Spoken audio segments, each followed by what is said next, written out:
The Supreme Court's Confrontation Clause jurisprudence has evolved over the course of 2 centuries, and understanding that evolution requires a direct confrontation with California v. Green.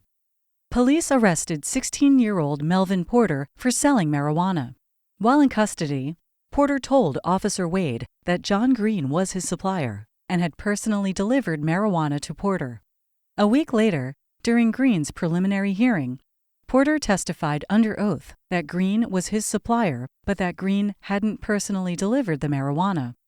Instead, Green had shown Porter where to find the hidden drugs. Green's attorney vigorously cross-examined Porter.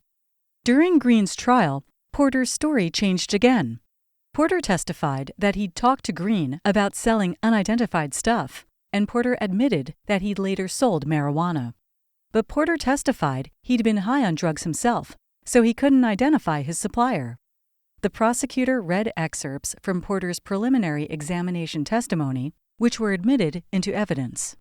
Porter explained that he had been, and still was, hazy as to the facts. Then Officer Wade testified about Porter's initial statement that Green had personally delivered the marijuana.